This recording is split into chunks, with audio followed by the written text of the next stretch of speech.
오늘 함께 봉독할 하나님의 말씀은 로마서 2장 6절부터 11절의 말씀이 되겠습니다. 로마서 2장 6절부터 11절의 말씀 다 찾으신 줄 알고 반복세배로 함께 봉독하여 올리도록 하겠습니다. 하나님께서 각 사람에게 그 행한대로 보응하시되 참고 선을 행하여 영광과 존귀와 썩지 아니함을 구하는 자에게는 영생으로 하시고 오직 당을 지어 진리를 따르지 아니하고 불의를 따르는 자에게는 진노와 분노로 하시니라. 악을 행하는 각 사람의 영에는 환난과 공고가 있으리니 먼저는 유대인에게요 그리고 헬라인에게요 선을 행하는 각 사람에게는 영광과 존귀와 평강이 있으리니 먼저는 유대인에게요 그리고 헬라인에게라. 이는 하나님께서 외모로 사람을 취하지 아니하심이라. 아멘. 자, 오늘은 인간의 헛된 의다라는 그와 같은 말씀을 가지고 그 두 번째 시간을 갖도록 하겠습니다. 그래서 오늘은 여러분들이 지난 시간에 제가 여러분들에게 말씀드렸던 것은 오늘의 장을 열기 위한 하나의 서막이라고 생각을 하시고 오늘은 더욱더 집중을 하셔서 하나님의 말씀을 들으셨으면 감사하겠습니다. 그래서 우리가 지난 시간에 여러분들과 함께 나누었던 것들이 무엇이었습니까? 세상의 강함은 바로 바위가 강함이다라고 생각을 하지만 성경 속에서 강함은 바로 보자기가 강함이다라고 얘기를 하더라는 것이에요. 그래서 그 새 창조의 모든 하나님의 그 일하심은 바로 그 덮음에서부터 출발이 되어났다는 것을 여러분들 우리들이 잊지 않으셔야 됩니다. 그래서 성도는 바로 자기의 이름을 차압당하고 이제 누구의 이름으로 사는 자가 성도예요? 그렇죠. 예수의 이름으로 사는 자가 그게 바로 성도의 인생이요 성도의 참된 삶인 것이에요. 그게. 그러니까 우리가 기도를 할 때 여러분들 누구의 이름으로 기도를 합니까? 항상 예수님의 이름으로 기도를 드립니다. 아멘이다라고 우리가 대답을 하죠. 우리가 이은성의 이름으로 기도합니다. 아멘 하고 갑니까? 그렇게 안 하잖아요. 자기 이름을 부르면서 자기 이름을 집어넣으면서 내가 나의 이름으로 기도했습니다. 아멘 라고 대답하는 자가 없잖아요. 그렇죠. 즉 성도는 바로 이처럼 하나님의 이름으로 살아나고 그 하나님의 이름으로 영광을 돌리고 찬송을 하는 자가 그게 성도인 거예요. 그래서 성도의 그 옛 이름은 하나님의 그 십자가에 의해서 차압당하고 이제 그 십자가에 의해서 다시 새롭게 새 이름으로 주어지는 것이 그게 바로 성도다라는 것입니다. 그래서 사도행전 15장 16절부터 17절에 보면 이후에 내가 돌아와서 다윗의 무너진 장막을 다시 지으며 또 그 퇴역한 것을 다시 지어 일으키리니 이는 그 남은 사람들과 내 이름으로 일컬음을 받는 모든 이방인들을 주로 찾게 하려 함이라 하셨느니라 라고 말씀하십니다. 또한 이사야 43장 7절에 보면 물은 내 이름으로 일컫는 자 곧 내가 내 영광을 위하여 창조한 자를 오게 하라. 그들을 내가 지었고 만들었느니라 라고 이처럼 이야기하십니다. 성도는 하나님의 영광을 위한 자로 바로 그렇게 지어진 자가 성도인 것이에요. 그게 하나님의 이름을 일컬어지는 성도의 실존의 삶입니다. 자, 우리가 지난 시간에 바벨론 현장으로 여러분들 넘어갔었죠. 그 바벨론 현장에서 무슨 일을 하고 있었는지. 그래서 오늘 또 다시 그 바벨론 탑을 쌓고 있는 그 현장의 사건으로 우리가 넘어가 보도록 하겠습니다.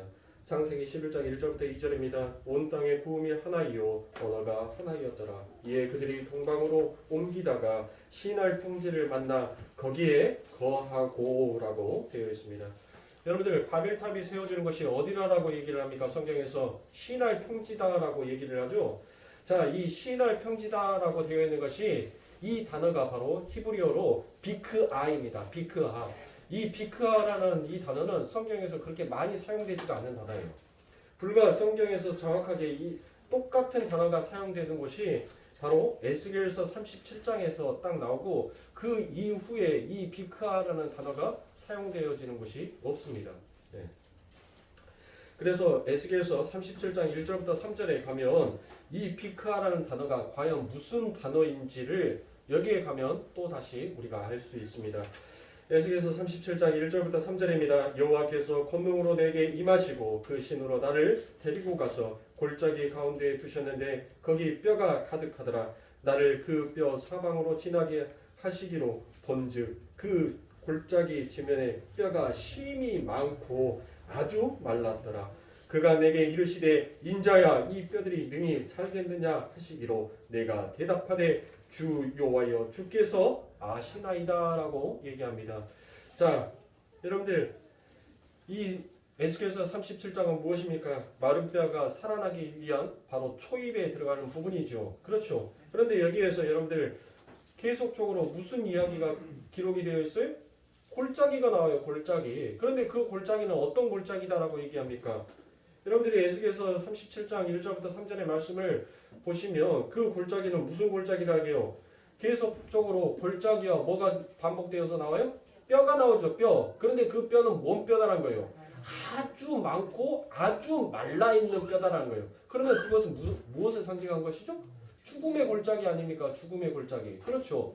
그래서 그 죽어있는 뼈들이 모여있는 골짜기가 바로 제가 방금 창세기 11장에서 여러분들에게 말씀드렸던 그 흰알 평지 바로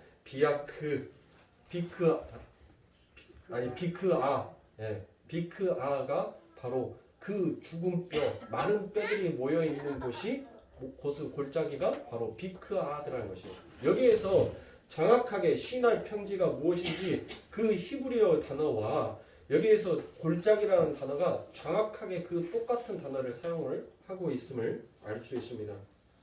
자, 그러니까 여러분들 왜 하나님께서 창세기 11장에서 쓰셨던 그 흰알 평지를 하니까 여러분들 우리가 정읍에 있는 그 평지를 생각하시면 안 돼요. 황금 물결이 일어나는 김제의 그 평지를 생각하시면 안 된다고요, 여러분들. 예? 지금 여기에서 말하는 그 평지는 흰알 평지라는 것은 죽은 뼈가 가득 모여 있는 그 골짜기를 나타내는 것이에요. 그러니까 즉 이 말을 같이 해석을 하면 무슨 말이 되겠습니까? 인간들의 발별성을 열심히 쌓고 있는 그곳이 바로 기실, 죽어있는 뼈들이 쌓여있는 곳이더라라는 것이에요. 죽어있는 뼈가 가득 놓여있는 곳이 그것이 바로 흰알 평지더라라는 것입니다. 자, 죽은 뼈들이 자기들이 스스로 하늘에 도달하여 자기들의 이름을 내어 보겠다라고 열심을 내고 있는 그 자체가 뭐예요, 여러분들? 예? 아니, 말라 비틀어져 있는 그 죽은 뼈들이 자기의 이름을 내보겠다라고 열심히 하고 있는 그 자체가 여러분들 뭐예요? 그게 코미디 아닙니까? 그렇죠? 그래서 바로 인간들이 바벨성 건설이라는 이 역사의 현장인 것입니다. 바로 그 상태를 하나님께서는 죽은 상태다라고 얘기합니다. 하나님께서 그 마른 뼈들을 보시면서 에스겔에게 물으십니다. 뭐라고 물으십니까? 바로 3절에서 인자야 이 뼈들이 능히 살겠느냐라고 얘기를 합니다. 여기에서 에스겔은 인자로 오실 예수 그리스도를 모형하고 있는 바로 그와 같은 모형에 불과한 사람이에요. 그래서 그 마른 뼈들이 절대 스스로 살아날 가능성이 없다라는 것을 다시 한번 뭐 하고 있어요? 이 에스겔에게 다시 한번 확인을 시켜주고 있는 것이에요. 누가 이 마른 뼈를, 누가 이 죽은 뼈들을 다시 살려낼 수 있겠느냐? 네가 할 수 있느냐? 라고 지금 이 에스겔에게 묻고 있는 거예요. 자, 여러분들에게 묻겠습니다. 여러분들은 지금 이 세상을 살아가면서 전부 다 내가 이 세상의 왕이다라고, 나는 능력이 있고 힘이 있고 권력이 있고 그래서 내 이름을 더욱더 찬란하게 내기 위해서 사는 자다라고 여러분들은 그렇게 살고 있었어요.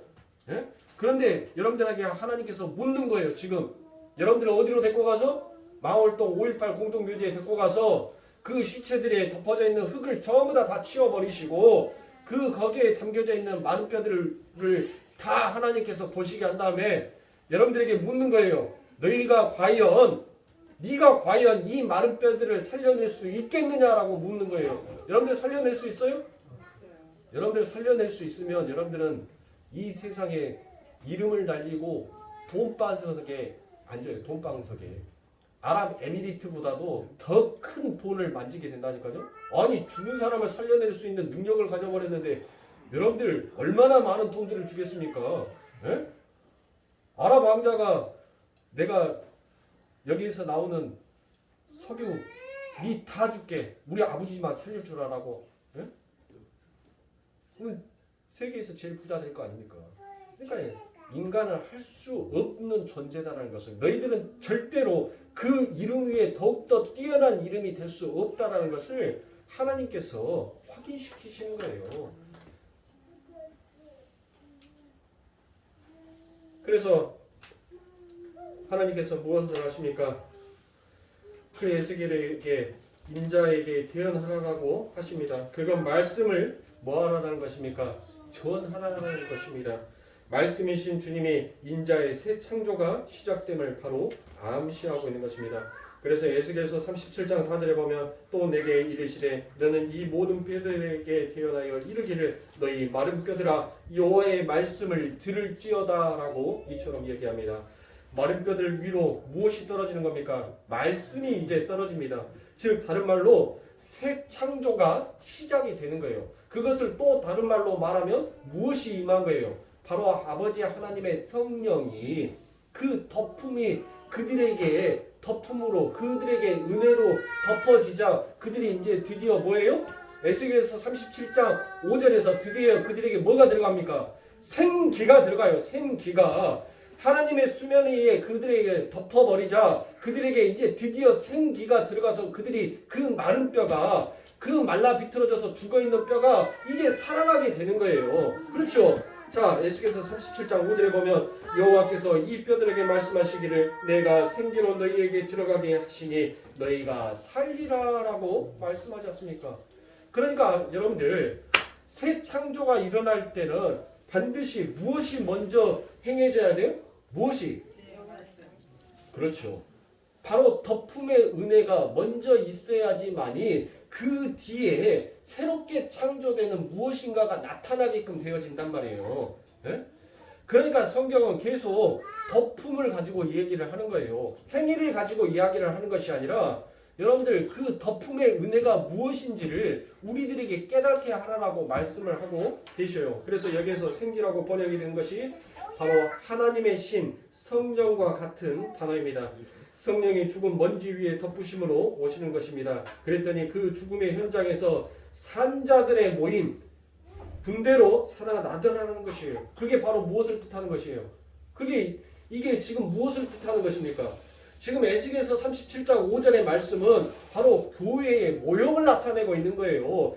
이 세상 가운데 전부 다 죽어 있는데 그 죽어 있는 자들 속에 아버지 하나님의 은혜가 부어지자 그들에게 뭐가 임하여지고 생기가 임하여지고 그들이 그 죽은 자의 가운데에서 모임이 일어나죠. 죽은 자의 모임. 그렇죠? 그 죽은 자의 모임이 곧 이 여호와의 말씀을 가지고 이 세상 죄악된 세상에서 싸워나가는 군대로 일어나더라는 것이에요. 그러니까 교회를 나타내는 것이에요. 교회를. 지금 이 에스겔서 37장은 어떻게 하나님께서 하나님의 그 덮음의 은혜로 하나님께서 원하시는 거룩한 성 새 예루살렘이 어떻게 창조가 되어지는지를 지금 예언하고 설명하여 주고 있는 것입니다.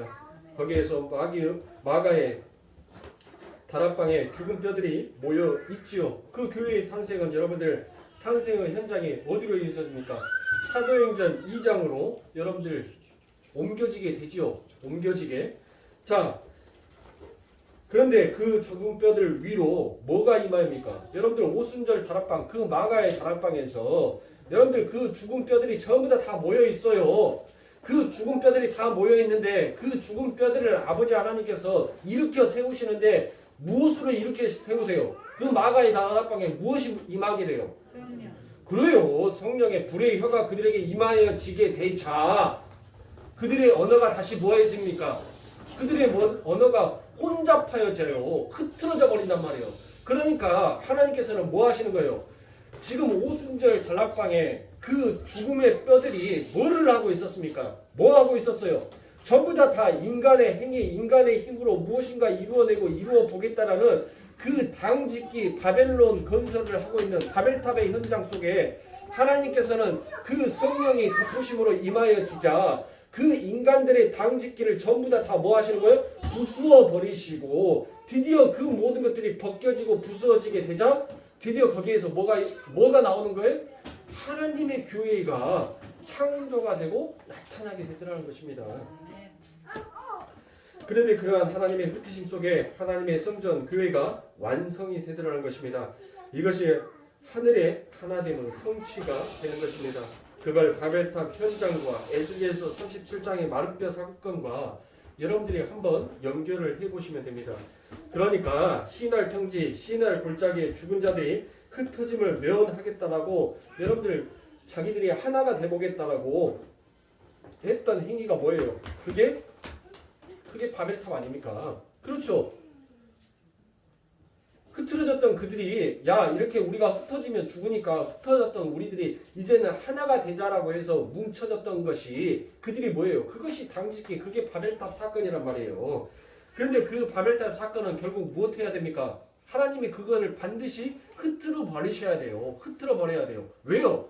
신할 평지와 신할 골짜기는 여러분들 뭐라고 했습니까? 제가 죽은 뼈들이 모여있는 곳이란 말이에요. 그러니까 죽은 뼈들이 자기들이 살아보겠노라라고 하는 그 모든 행위는 결국 무엇이더란 거예요? 죽음의 행위들라는 것이에요. 죽음의 행위. 예? 그러니까 하나님께서는 반드시 그것을 흩트러 버리시고 그 위에 진짜 산자가 어떻게 사는 것인지를 하나님께서는 그 은혜로 덮으셔야 돼요. 그렇게 덮으셔야지만이 진짜 산자가 되더라라는 것입니다. 그러니까 인간들은 역사 속에서 자기의 힘으로 무엇을 도달해보고 싶어하는 거예요? 자기 스스로 파랑새를 찾아보고 싶어하는 거예요. 파랑새. 여러분들이 그 알고 있는 그 파랑새 찾기, 그 파랑새를 찾기 위해서 얼마나 많은 곳들을 떠돌아다니냐고요. 진짜 행복이 무엇인지를, 진짜 삶의 기쁨이 무엇인지를 찾아면서 다니더라는 것이에요. 그런데 결국 그 파랑새는 어디에 있어요? 자기 집 천하에 내 안에 있는 거예요. 내 안에. 그런데 인간은 그 행복이 무엇인지를 모르고 연실 수고와 슬픔뿐인 그 인생을 여러분들 연실 걸어가더라는 것이에요. 에? 인간이 여러분들 그 행복에 도달하기 위해서 열심히 여러분들 내 집이 없는 사람들은 내 집 마련을 합니다. 그렇게 해서 내 집 마련을 했어요. 그러니 내 나이가 뭐예요? 아니 내가 결국 이 땅에서 소원 이루어 보고 내가 이것을 목표로 살아왔던 것들을 이루어 보겠노라라고 그렇게 열심히 정정긍긍하면서 살아왔는데 결국은 그 인생의 끝이 수고와 슬픔뿐이더라는 것이에요. 내 집 마련하느라고 그 빚 갚으느라고 정말 쇠가 녹아날 정도로 쇠가 녹아질 정도로 그렇게 열심히 뛰어서 일을 했는데 결국 녹아지는 것은 누가 녹아진 거예요? 내 뼈가 녹아지고 없더란 것이에요. 예?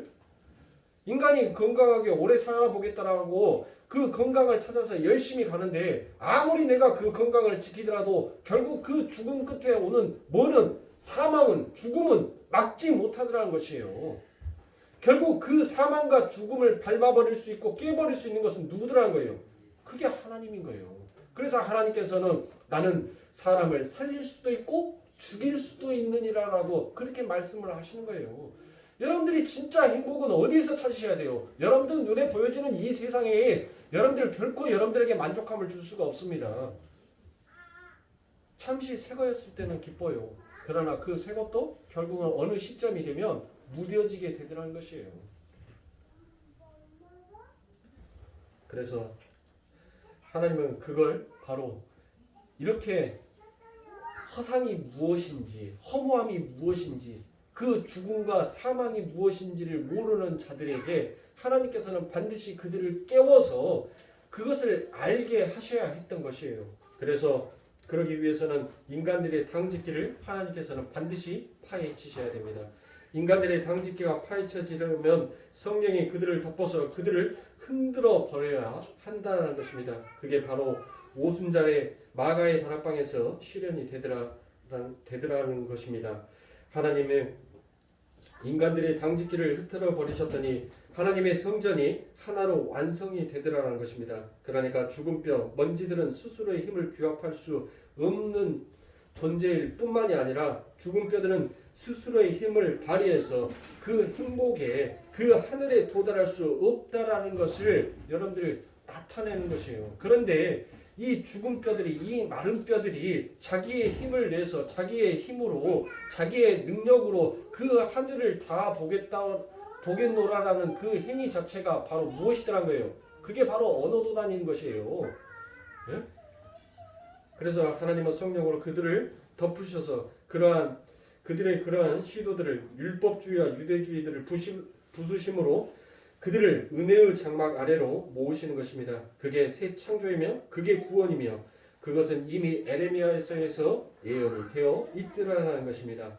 에레미야서 8장 1절부터 2절에 보면 나 여호와가 말하노라 그때의 사람들이 유다 왕들의 뼈와 그 방백들의 뼈와 제사장들의 뼈와 선지자들의 뼈와 예루살렘 거민들의 뼈를 그 묘실에서 끌어내어 그들의 사랑하며 섬기며 순복하며 구하며 경배하던 해와 달과 하늘의 뭇별 아래 째리니 그 뼈가 거두이거나 묻히지 못하여 지면에서 분토 같을 것이며 라고 얘기합니다.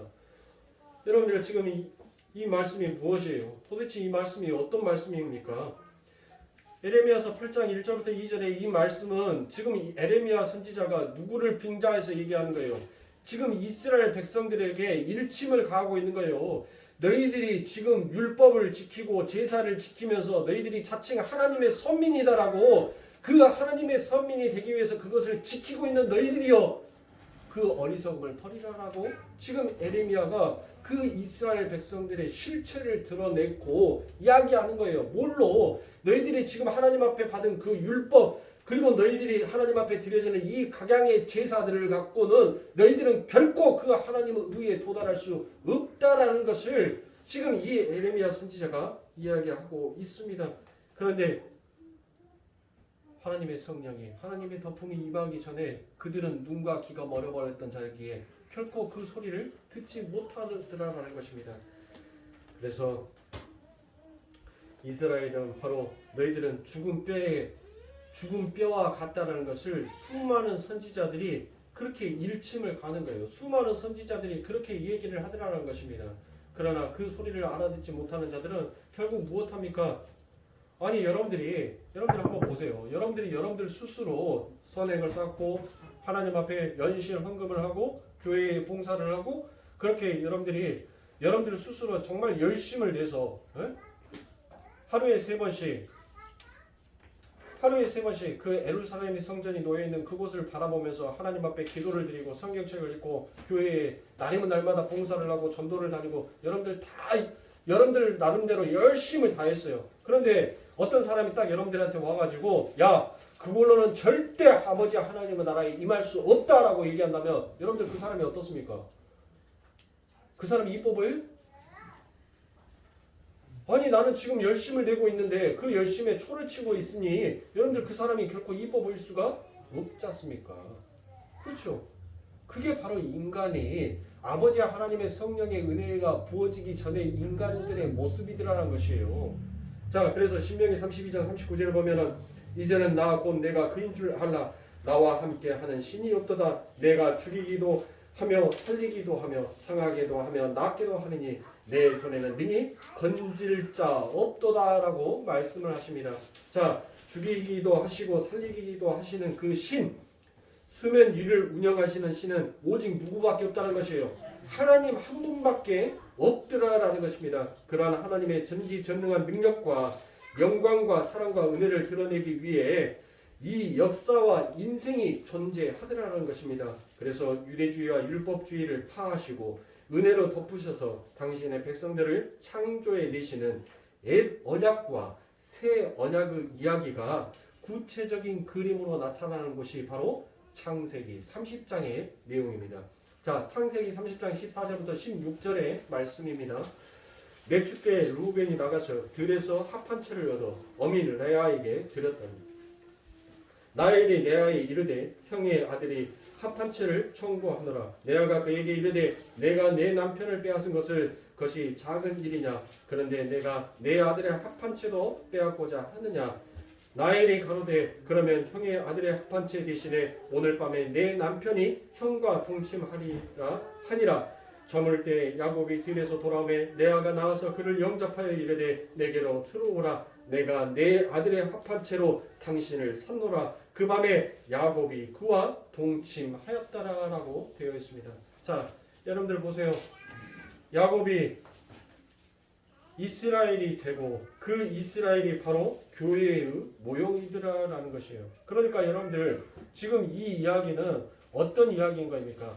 바로 제가 이 이야기를 읽어드렸을 때, 이 성경의 말씀을 읽어드렸을 때 뭐라고 전제를 달았죠? 바로 옛 언약과 새 언약의 구체적인 그림이 무엇인지에 대해서 여러분들에게 설명을 드렸죠.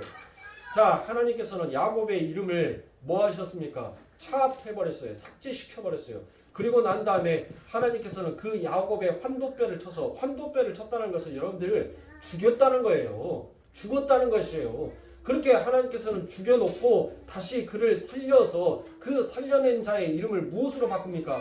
이스라엘로 바꾸죠. 그러니까 교회의 탄생이 어떻게 탄생되어지는지를 하나님께서는 이 야곱을 통하여서 이야기를 하더라는 것이에요. 그런데 인간들은 결국 무엇을 합니까? 인간들의 힘으로 결국 당짓기를 이루어내고 자기의 힘으로 무엇인가를 이루어내 보겠다라는 그 결과가 무엇인지를 하나님께서는 이 아브라함의 하나님, 이삭의 하나님, 야곱의 하나님들을 통하여서 인간들에게 설명을 하고 있더라라는 것이에요.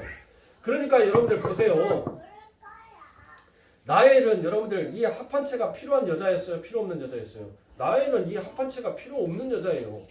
그것이 없어서 남편과 합방만 하면 뭐예요? 얘기를 숭풍숭풍 낳을 수 있는 여자란 말이에요. 그러니까 이 합한체는 결코 필요해요. 간절히 필요해요? 필요 없어요? 필요 없죠. 그러니까 이 라헬은, 이 레아는 결국 뭐예요? 인간의 스스로의 힘으로, 자기의 힘으로 하늘을 다 보겠도라라는 인간의 옛 언약에 잡혀있는 옛 모습이에요. 옛 모습. 그런데 라헬은, 지금 라헬에게는 무엇이 필요해요? 라헬은 뭐가 없어요? 자식이 없어요. 그렇죠. 손을 이을 자식이 없단 말이에요. 자식이 없어요. 그래서 이 라헬은 이 합한체가 필요하단 말이에요. 이 합한체가. 이 합한체라는 것이 뭐 임신 촉진제라고도 하고 정력제다라고 하는데 그것은 별로 중요한 것이 아니니까. 예? 지금 합한체를 놓고 이 성경에 딱 기록해 놨던 것이 뭐 그때 당시에도 임신 촉진제를 썼구나, 뭐 정력제를 먹었구나, 이런 것에 눈 뒤집어지지 마시고 합한체의 이 안에 담겨져 있는 의미는 결국 무엇이라는 거예요? 인간은 인간의 스스로의 힘으로는 도저히 살아날 수 없는 존재다라는 것을, 새 아버지 하나님의 새롭게 창조가 되는 아버지 하나님의 자녀를 잉태할 수 없는 자다라는 것을 명명백백 나타내는 것이 그게 뭐예요? 합한체예요. 합한체. 그러니까 결국 이 라헬은 그 합한체를 의지함으로 인하여서 여러분들 누구를 만들어냅니까? 누가 나와요? 요셉. 그렇죠. 요셉이 나오잖아요. 그런데 여러분들 이 성경이 참 재밌어요. 이 성경이 참 재밌는 거예요. 여러분들이 성경을 무심하게 읽고 지나가 버리면 그 내용이 그런가 보다라고 하는데, 그 내용을 하나씩 쪼개서 보면 여러분들 그 내용 안에는 하나님의 엄청난 이 역사하심이 그 안에 담겨져 있음을 우리가 알 수 있습니다.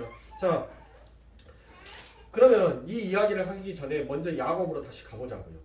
야곱은 여러분들 그렇게 하나님에 의해서 여러분들 어떤 자였었습니까? 하나님에 의해서 새롭게 다시 태어난 자지요. 그러면 야곱의 그 전의 삶은 어땠냐고요? 옛 언약에 잡혀있는 그 야곱은 어떤 자였었어요? 그 야곱은 여러분들 레아를 사랑했어요? 레아를 사랑해서 여러분들 그 레아와 결혼하기 위해서 그가 20년을 마다하지 않고 있었습니까? 아니죠. 이 야곱은 라헬을 그렇게 사모했단 말이에요. 그리고 난 다음에 그 외삼촌 라반의 집에서 20년이라는 세월을 마다하지 아니하고 오히려 즐거움으로 그 일을 행했어요. 이게 바로 우리들의 패역한 모습입니다. 우리는 우리의 욕망과 우리의 기쁨을 위해서라면 그 수고함과 고생을 마다하지 않는 자들이라는 것이에요. 그게 우리라는 거예요. 우리. 네? 그런데 여러분들 왜 하나님께서는 이 레아와 라헬을 하나님께서는 두셨냔 말이에요. 그러니까 이 레아는 뭐예요? 이 레아는 지금 엑스트라에 누구를 더 비춰주기 위한, 라헬을 진짜 신부를, 하나님이 진짜 사랑하는 여인이 어떤 자인지를 조명하고 비춰주기 위해서 하나님께서는 누구를? 레아를 지금 그 엑스트라로 가짜 신부로 하나님께서는 그 배경 앞에 먼저 설치를 해놓고 난 다음에 진짜 신부가 어떻게 탄생이 되고 그 진짜 신부를 통하여서 아버지 하나님의 자손이 어떻게 이어져 가는지 그 정자가 하나님의 피를 그대로 물려받은 자녀가 어떻게 탄생이 되는지를 하나님께서는 보여주고 있는 것이에요. 뭐 달리 레아와 라헬을 하나님께서 둔 것이 아니라 하나님께서는 그 아버지 하나님의 역사하심이 무엇인지를 조명하고 비춰주고 있단 말이에요. 네? 자, 그러니까 여러분들 보세요. 나무 줄기에 여러분들 나무 줄기에서 떨어지는 라헬이 접붙임을 받게 되는 그와 같은 사건이 바로 여러분들 이 야곱이 결혼 후 장면 속에서 등장을 하더라는 것입니다. 자, 그게 아브라함과 하갈 그리고 사라의 이야기에서도 그런 모습으로 그대로 나타나죠. 하나님께서는 분명히 아브라함에게 약속을 했어요. 아브라함도 여러분들 그 하나님의 신이 그에게 수면에 덮어지게 되자 그의 이름이 뭐합니까? 아버지 하나님께서 인도하신 그 믿음의 여정의 그 길을 걸어가면서 그의 이름이 뭐하더라고요? 삭제되기 시작하더란 거예요. 그러니까 성도의 이름은 뭐하는 거예요? 우리의 이름은 우리가 이 믿음의 신앙생활을 하면서 우리의 이름이 삭제되어져 가는 과정이에요. 그렇게 삭제되어진 우리의 이름이 예수의 이름으로 다시 탈바꿈되어서 새롭게 창조가 되는 것이 그게 신앙인 거예요. 그게 신앙. 그러니까 아브라함도 여러분들 아브라함도 그렇게 자기의 여정, 믿음의 여정들을 걸어가면서 여러분들 자기의 이름이 삭제가 되고 아브라함이라는 그 새로운 이름을 갖게 되고 그 새로운 이름을 가지면서도 연실 무엇하더란 것이에요. 인간의 당짓기와 인간의 패역함, 하나님을 의지하지 못하는 인간의 죄됨이 무엇인지를 연실 또 하갈을 통해서 드러내버리잖아요. 그렇죠. 그런데 하나님께서는 무엇합니까? 그 옛사람을 진짜 신부, 하나님이 진짜 사랑하는 신부, 하나님이 진짜로 사랑하는 자녀가 무엇인지를 하나님께서는 그 이스마엘을 폐하여 버리시고 그리고 누구를 통하여? 사라를 통하여서 아버지 하나님의 그 씨, 인간의 정욕, 인간의 육신의 힘, 인간의 능력이 조금도 보태지지 아니한 하나님의 입장에서 하나님의 능력으로 하나님의 힘으로 하나님의 이끄심으로 이끌어가는 그 하나님의 일하심이 바로 탄생되어져서 태어난 자가 누구예요? 그게 바로 이삭 아닙니까? 그렇죠. 그래서 에스겔서에서 하면 바로 이처럼 하갈을 먼저 신부의 역할이 무엇이며 그렇게 이스마엘을 아들을 쳐주시지 않는 것이 무엇인지를 바로 사도 바울이 갈라디아서 4장 22절부터 29절의 말씀을 가지고 설명을 하더라는 것입니다. 기록된 바 아브라함이 두 아들이 있으니 하나는 계집종에게서 하나는 자유하는 여자에게서 낳았다 하였으나 계집종에서는 육체를 따라 낳고 자유하는 여자에게서는 약속으로 말미암았느니라. 이것이 비유니 이 여자들은 두 언약이라. 하나는 시내산에서부터 종을 낳은 자니 곧 하가라. 이 하가는 아라비아에 있는 시내산에서 산으로 지금 있는 에루살렘과 같은 데니 저가 그 자녀들과 더불어 종노릇하고 오직 위에 있는 에루살렘은 자유자니 곧 우리 어머니니라. 기록된 바 잉태치 못하는 자여 즐거워하라. 그렇지 못하는 자여 소리질러 외치라. 이는 홀로 사는 자의 자녀가 남편 있는 자의 자녀보다 많음이라 하였으니 형제들아 너희는 이삭과 같이 약속의 자녀라. 그러나 그때의 육체를 따라 난 자가 성령을 따라 난 자를 핍박할 것 같이 이제도 그러하도다라고 얘기를 합니다. 자, 아브라함은 진짜 아내에게서 약속, 즉 은혜에 의해서 누가 나오는 거예요? 이삭이 나오지요. 그래서 가짜의 아내인 하갈에게서는 육의 생식 작용에 의한 육체의 아들이 태어났다라고 그렇게 이야기를 합니다. 그걸 바울이 지금 무엇으로 얘기를 하는 거예요? 두 언약이다라고 이야기를 하더라는 것입니다. 그러니까 그걸 옛 언약, 율법주의라고도 하고 완전히 무력한 죽음의 뼈의 상태에서 오직 은혜로 후손을 생산하게 된 자는 바로 새 언약이다라고도 얘기합니다. 그리고 거기에 생산된 후손을 성령을 따라서 난 자다라고도 이야기합니다. 바로 이 이야기가 창세기 30장에서 모형으로 그려지고 있더라라는 것이에요. 그래서 다시 창세기 30장으로 가면 그 그때가 바로 언제다라고 얘기를 하죠? 그때가 바로 창세기 30장 14절에 가십시오. 창세기 30장 14절에 가면 그 14절에 맨 먼저 뭔 때라고 나와요? 맥주 때라고 나오죠? 그렇죠. 그러면 여러분들 이 맥주 때를 우리가 다른 말로 무엇이다라고 합니까? 우리가 오순절이다라고도 얘기를 하죠. 그렇죠. 그러니까 오순절에 일어난 사건이 지금 바로 무엇으로 나타나고 있는 것을 우리가 추론해 볼 수 있어요? 바로 그림자로 나타나 있다라는 것을 우리가 추론해 볼 수 있더라라는 것입니다.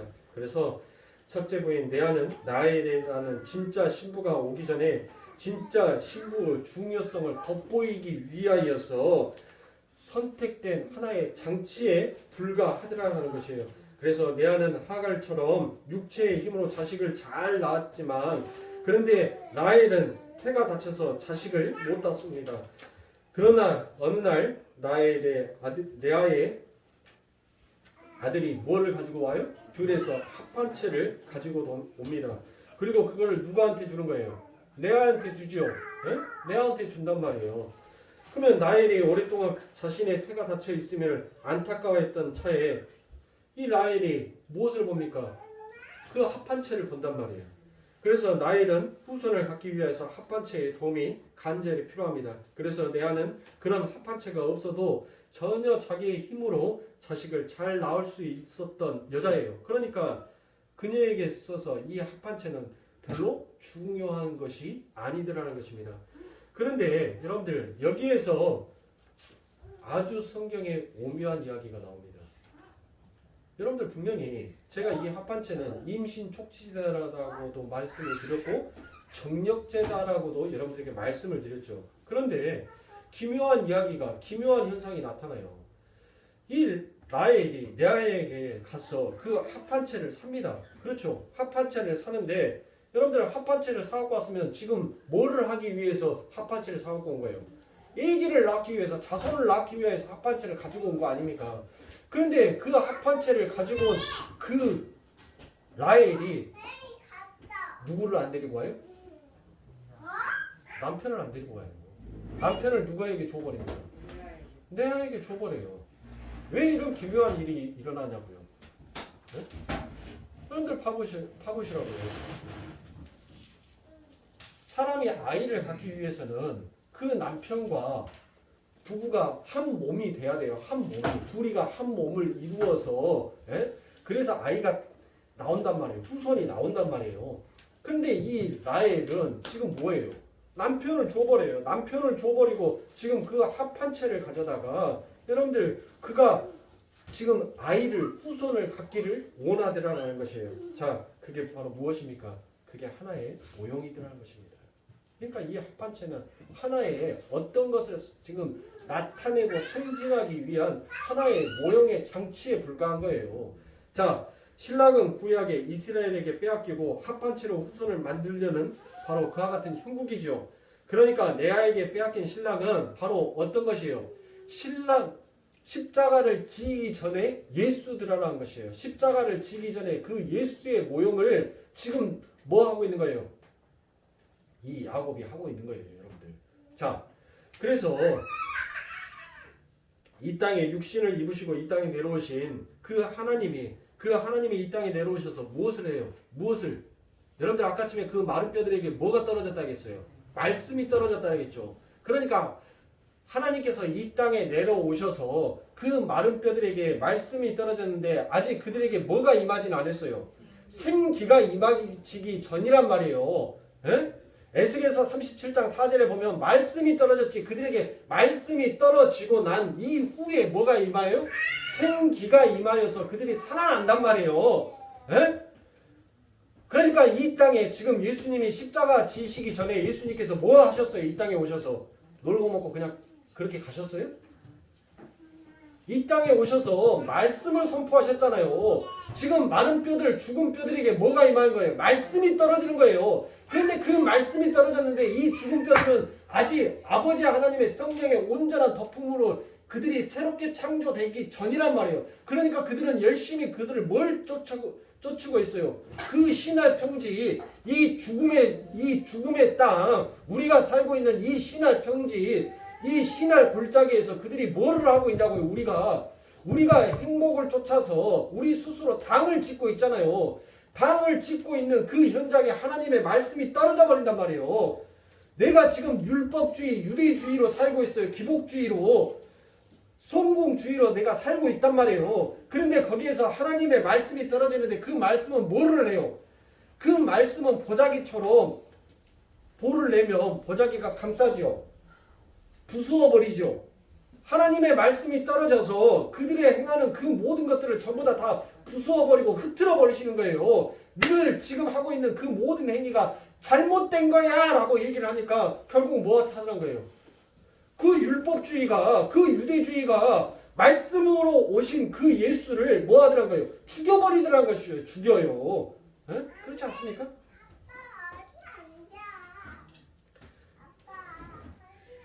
그런데 그녀 손에 이제는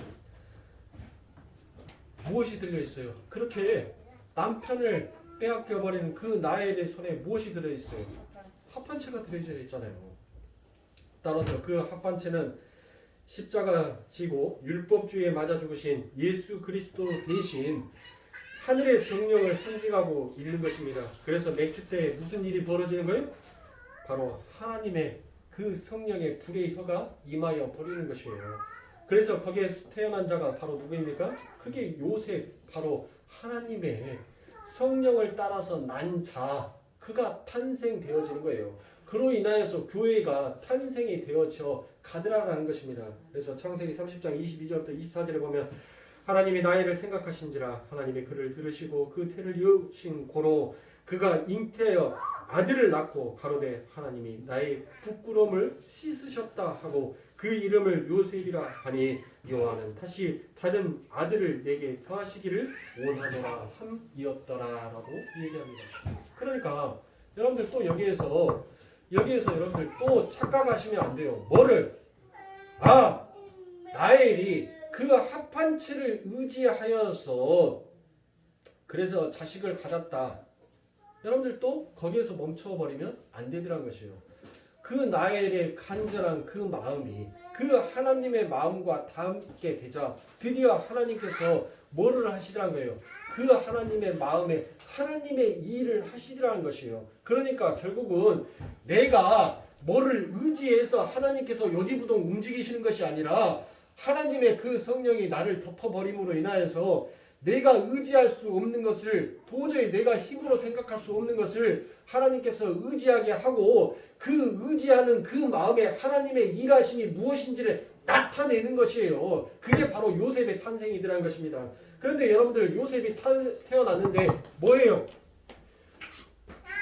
집안에 막둥이가 태어났으니까 쪽쪽 빨아야죠. 얼마나 이쁩니까? 안 그래요? 응? 그런데 요셉이 여러분들 뭐를 당해요?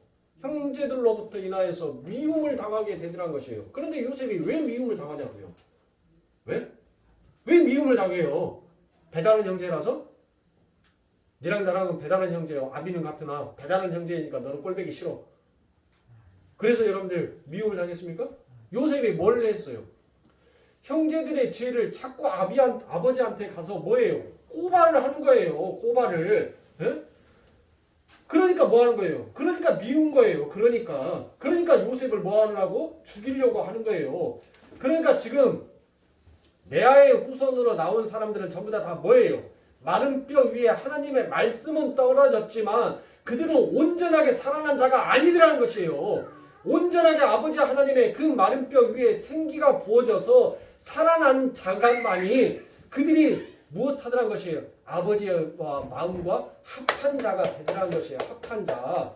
그러니까 이 죽은 뼈들은 이 진짜 살아난 자에 의해서 자꾸 뭐합니까? 이 살아난 자가 이 죽은 자의 행위를 자꾸 부셔버리는 거예요. 자꾸 부숴버려요. 그러니까 뭐를 하는 것마다 부숴버리니까 뭐합니까? 꼴보기 싫죠. 배기 싫은 거예요. 네? 내가 뭐 좀 할만하니까 거기 와갖고 자꾸 초치면 뭐예요? 니나 잘해. 오메 꼴보기 싫은 거. 너 때려 가라잉? 우리 그런 말 하지 않습니까? 네? 열받으면 그 안에도 사투리 많이 나오는데 열받으면 더 나오네. 자, 그걸 바로 갈라디아서 4장에서 바울이 하갈과 사라의 이야기로 예를 들어서 똑같이 설명을 하더라는 것입니다. 갈라디아서 4장 29절 때 보면 그러나 그때 육체를 따라 난 자가 성령을 따라 난 자를 핍박한 것 같이 이제도 그러하도다라고 얘기를 하지 않습니까? 그러니까 육체를 따라 난 자가 옛 언약하에 육적 이스라엘이 바로 아버지 하나님의 은혜에 의해서 탄생되어진 자들을 핍박하더라는 것이에요. 그러니까 성령의 덕품으로 인하여서 진짜 산자가 하는 소리를 이 세상에 죽어있는 뼈들은 절대로 듣지도 못하고 깨닫지도 못하고 자기의 오름으로 계속 해나가더라는 것이에요. 그게 이 세상의 인간의 당직기들하는 것입니다. 하나님은 인간의 그 당직기를 반드시 부셔야 되는 거예요. 그 죽음의 형기는 결코 살아있는 자의 행위 속에서 올 수가 없더라는 것이에요. 그래서 하나님의 구원은 은혜로 주어지는 것이지 절대 인간들의 바벨탑 건설 현장에서 성취될 수 있는 것이 아니다라는 것입니다. 그러니까 여러분들 세상이 뭐 하는 거예요? 세상이 미워하는 거예요. 네? 인간의 행위를 종교의 행위를 하고 있는 것에 대해서 아니다라고 얘기를 하면 그 사람이 꼴보기 싫은 거예요, 여러분들. 아니, 여러분들 보세요. 제가 예전에 있었던 그 노예에서 절개에 대해서 설교를 했어요. 절개에 대해서 말을 했단 말이에요. 그래서 제가 한 말이 뭐라 했냐면 장사 노릇 장사꾼 되지 마십시다. 제가 그랬어요. 그 절기에 담겨져 있는 참된 의미가 성도들에게 깊이 각인되기 전에 그 절기를 통하여서 거두어지는 헌금이 1.5배가 더 많은 것에 대해서 그거 먼저 주판 놓고 계산하지 말고 그 절기 속에 담겨져 있는 예수가 누구인지를 성도들에게 또렷하게 알게 해주는 것이 그것이 중요한 거 아니냐고. 절기를 통하여서 무엇인가 얻어보겠다는 그 알팍한 생각을 버려야 된다고. 그래서 그랬어요. 우리 교회는 절기 다 폐했다고. 우리는 절기 안 지낸다고. 결국 인간이 여러분들 제가 여러분들에게 자꾸 이 성경 속에서 자기 부인을 해야 되는 이유는 인간은 아버지 하나님께서 우리들에게 주어지는 그 아름다운 것을 지켜낼 재갈이 없어요. 아버지 하나님께서 우리들에게 아름다운 은사를 주었건만 그 은사를 끝까지 하나님의 영광을 위하여서 사용할 수 있는 인간의 본연한 모습이 없더라는 것이에요. 그러니까 차라리 여러분들 그것을 폐해버리면 하지 아니하여 버리면 여러분들 뭐합니까? 그와 같은 욕망의 죄됨도 줄어들게 되는 거예요. 여러분들 제가 한번 봐보세요. 제가 만약에 절기를 지키자라고 해서 절기를 지켰어요. 에? 그러면 잘하라고 여러분들 머릿속에서 저는 사람 아닙니까? 저는 제가 목사를 특별한 사람으로 보지 마세요. 목사가 성령의 기름 부음 받아서 하나님과 합한 자 되었으면 에녹처럼 저는 하나님이 이 땅에 두지 않았어요. 하나님이 데리고 가셨지. 아직 나는 아버지 하나님의 양의 차게 하나님의 그 악구까지 채우는 그 호리병에 아직 채워지지 아니하였어요. 그러니까 하나님께서는 너 훈련받고 너 연단받고 더 아버지와 합한 자가 되기 위해서 이 땅에서 더 노력해라고 하나님이 저를 이 땅에 주셨지. 그러니까 저도 뭐한 자예요? 부족한 인간이단 말이에요. 그러면 여러분들 저라고 머릿속에서 계산할 줄 모르겠어요? 제가 뭐 바보입니까? 멍청입니까? 덧셈 뺄셈 할 줄 몰라서 여러분들 계산이 안 되겠냐고요. 11월 21일 날 추수감사절인데 추수감사절 날 우리가 그 절기 지키면 평상시에 헌금이 얼마가 들어오니까 거기에서 최소한 못해도 한 사람 한 집당 10,000원씩만 들어와도 얼마가 더 들어오겠네? 그 계산 안 되겠냐고요. 네? 그러면 그것은 도대체 하나님의 기업입니까? 인간의 기업입니까? 결국은 인간이 원하는 그쪽으로 그 방향으로 가더라는 것이에요. 그러니 차라리 그것을 폐해버리고 없애버리면 그리고 우리가 그 모든 날을 우리의 모든 날들을 추수감사절처럼 그렇게 생각하시고 사시면 되죠. 여러분들 월요일날 시작된 우리의 삶 월요일날부터 토요일날까지 분주하게 살았어요. 그리고 드디어 이 주일날 여러분들 거두어 드리잖아요. 이 주일날 감사함으로 하나님 앞에 찬송을 드리잖아요. 우리는 1년 365일이 날마다 추수하는 날이에요. 날마다 일주일 동안 열심히 추수했던 그 모든 것들을 하나님 앞에 감사함으로 드리잖아요, 여러분들. 그러면 1년 360을 52주가 다 감사주일이지. 에? 뭔 추수감사절 따로 있고 맥추감사절 따로 있고 다 따로따로 있냐고요. 그러면 우리 예수님이 다 이루었다라는 그 율법을 다 이루었다는 말은 도대체 어디에다가 써먹어야 되냐고요. 어디다 사용을 해야 돼요. 그러니 사랑하는 성도님들, 이처럼 우리가 어떤 율법을 지키고 우리가 어떤 제사를 지키고 우리가 어떤 선행을 하고 우리가 어떤 것을 함으로 인하여서 여러분들 하나님께서 우리들에게 복을 주시는 것이 아니라 내 마음이 하나님과 얼마나 합하기 위하여서 하나님을 의지하기 위하여서 여러분들 이 라헬이 그 자녀를 갖기 위해서 그 합한 채를 보면서 얼마나 간절히 소망했겠냐고요. 라헬뿐만 그랬습니까? 한나는요.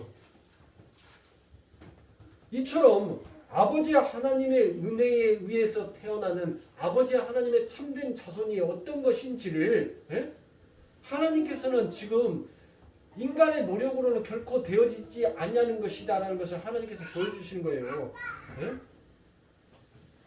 여러분들 사무엘은 제가 여러분들에게 말씀을 드렸죠. 사무엘이 네이지파 사람입니까? 그 성경책 다시 보십시오. 사무엘은 절대 네이지파 사람이 아니에요.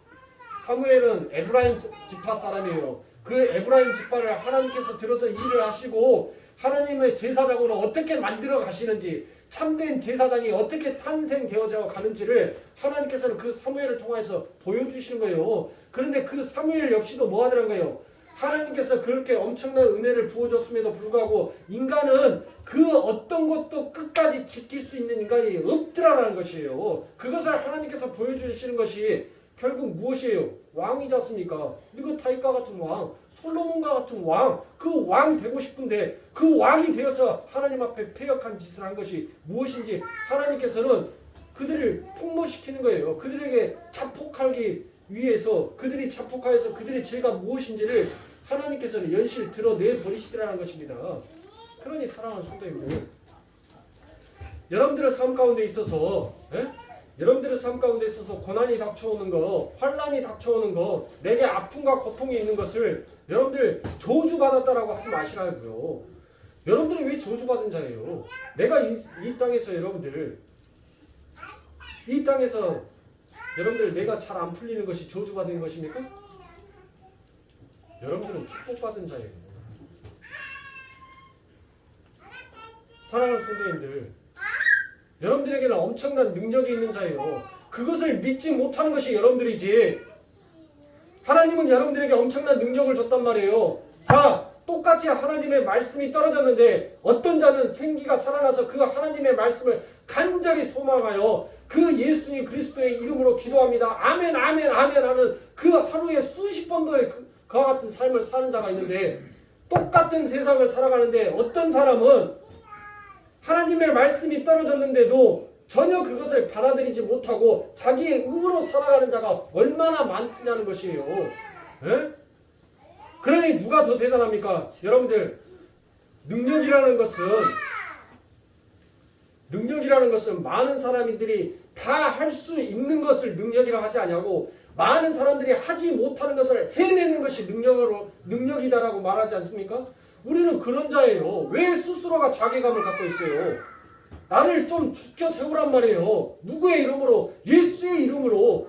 나는 못하지만 우리 아버지 하나님은, 대장 되신 우리 하나님은 능치 못함이 없으시는 분이니까 반드시 이루어내시고 반드시 성취시켜 내실 것이다라는 그와 같은 담대한 믿음을 가지시라고요, 여러분들.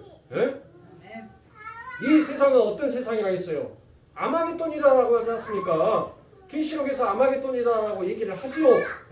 그 아마겟돈에서 여러분들 무슨 전쟁이 일어나요? 무기또의 전쟁이 일어나잖아요. 그러면 그 무기또가 어디예요?